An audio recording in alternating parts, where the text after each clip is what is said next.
มื้อนี้เนาะเขาก็จะมาเว้าเกี่ยวกับวิธีการเฮ็ดหยอย่ำหยอหรือว่าเขินว่า3,000ลืบนั่นแหละตัวที่เราล้างให้มันสะอาดเนาะหลังจากที่ล้างให้มันสะอาดแล้วเราก็เอามาต้มหลังจากที่เราต้มนี่มันต้มในบ่ให้ต้มโดนเนาะต้มสักประมาณ25-30 นาทีถ้าเราต้มโดนเกินไปนะมันจะเฮ็ดให้หยอเรานี่นะมันหยาบเวลาเรากินมันจะบ่แซ่บเนาะ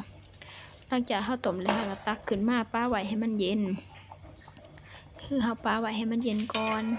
ป้าไว้สักประมาณ10 นาทีนี่แหละก็เย็นแล้วแหละประมาณนี้แหละหลังจากนั้นเราก็เอาหมักถั่วงอกมาลวกหมักถั่วงอกเนี่ยเอามาลวกให้มันพอประมาณเนาะก็คือแบบบ่ให้มันสุกหลายหั่นนะแบบลวกพอให้มันยังให้มันหดหน่อยนึงนี่แหละเพื่อว่ามันจะได้เข้ากันเนาะสำหรับถั่วงอกนี่บางคนก็จะใส่เนาะบางคนก็จะบ่ใส่เพราะว่าแต่ว่าโดยส่วนตัวนี่แม่นมากก็เลยเอามาใส่แต่ว่ามันก็แซ่บได้เวลาเราใส่หมักถั่วงอกมันจะหวานกว่ากันกับที่เฮาบ่ใส่นะมันจะแซ่บเฮาก็กดมันลงไปให้มันสีอ่อนๆน้อยนึงหลังจากนั้นให้กับปลาแดกแม่นเฮาก็กะตวงเอาแต่ว่าเอาเต็งผู้มักเนาะเฮาต้องเอาปลาแดกแม่นแนะนำให้เอาปลาแดกสุกเนาะพอปลาแดกดิบบ่แนะนำปานใดเนาะเพราะว่าแบบปลาแดกสุกนี่มันจะได้แบบขาเสือไปนำหั่นนะที่จริงหั่นอันนี้ลวกเอาเพราะว่าอย่างนั้นมักสบายได้เคยเลยลวกเอาแต่ถ้าผู้ใดว่าลวกเอาแล้วมันบ่สุกคักหั่นนะให้ต้มเอาปลาแดกนะเฮาก็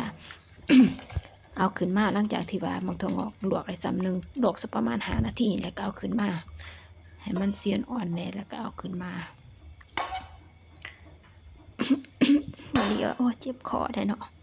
วันนี้ก็ได้หลังจากที่อันนี้แล้วก็เอาหมักถั่วงอกออกมาใส่จานป้าไว้ให้มันเย็นก่อนหลังจากสักหนึ่งวันนี้เราก็กลับไปเบิ่งหยอเขาเนาะว่ามันเย็นแล้วบ่หลังจากมันเย็นแล้วเราก็เอามาซอยเวลาที่ว่าเราซอยนี่นะ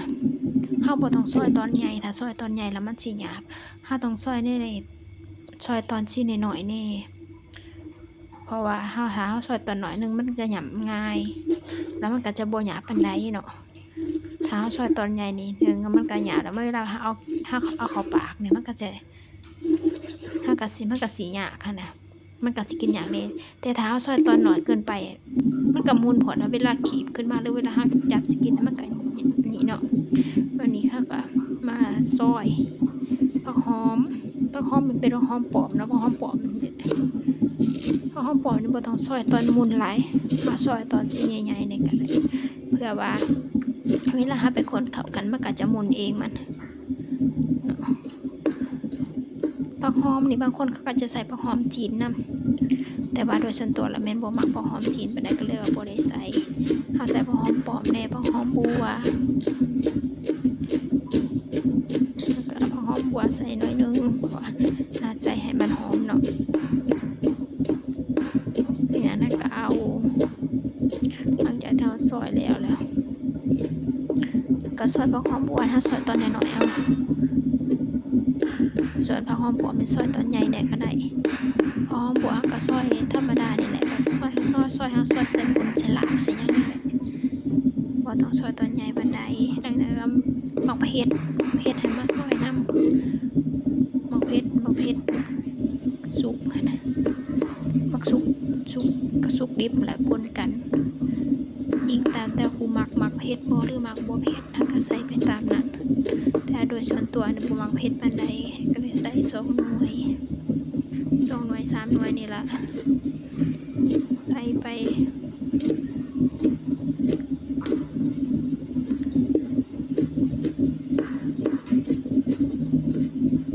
หลังจากที่ว่าเฮาซอยแล้วนะ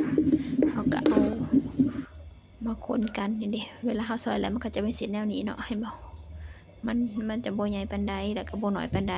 เอาส่ำกลางแล้วก็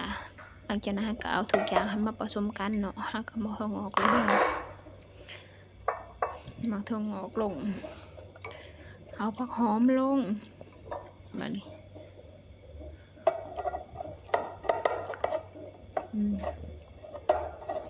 เอาลงไปใส่ลงไป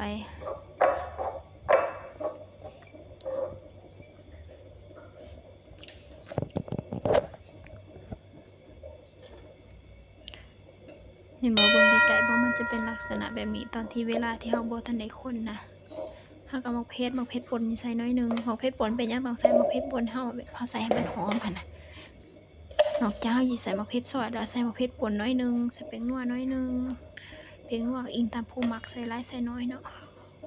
ถ้ามักนัวก็ใส่หลายแน่ถ้าว่ารักษาสุขภาพแน่ก็ใส่น้อยเดียวน้ำปลาแ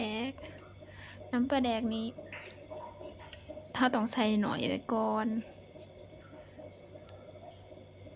น้ำปลาแดกเพราะน้ำปลาแดกจะอันเดี๋ยวนี้มันบ่ค่อยเค็มปานใดเพราะว่าเฮาป่นน้ำเด้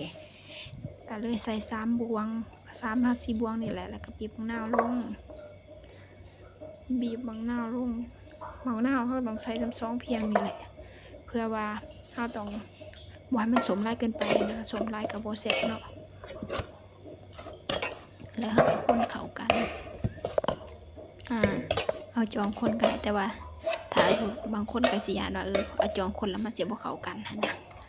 เอามือก็ได้เอาใส่ถุงยางกันนะแล้วก็เอาคนมันจะเข้ากันดีเนาะแต่ว่าอันนี้มันบ่มีถุงยางก็แล้วเอาจองคนนี่แหละคนแล้วก็ซีมเอาข้าวคั่วเนาะเอาข้าวคั่วใส่น้ำเด้อของจีนี่เอาหยิบใส่กันข้าวคั่วนี่มันข้าวคั่วดำหั่นน่ะข้าวคั่วใหม่หั่นน่ะมันจะหอมตัวนั้นนะถ้าเราใส่ตัวนั้นหลังจากที่ว่าเฮานี่แล้วก็ตักเข้าจานเนาะซีมเอารสชาติตามใจบ่เวลาเฮ็ดออกมาแล้วมันก็จะได้นะสำหรับคลิปนี้นะก็ขอจบลงเพียงเท่านี้เนาะสำหรับแบบผู้ใดที่ว่า บ่เข้าใจเกี่ยวกับวิธีการเฮ็ดบ่หรือว่ามีวิธีที่เฮ็ดดีกว่านี้ก็สามารถแชร์ได้เนาะแลกเปลี่ยนความคิดความเห็นกันได้เนาะสำหรับผู้ใดที่ว่ามักคลิปนี้ก็สามารถกดไลค์กดแชร์ให้ได้เด้อเพื่อเป็นกำลังใจให้ข้าพเจ้าเฮ็ดคลิปอีกต่อไปขอ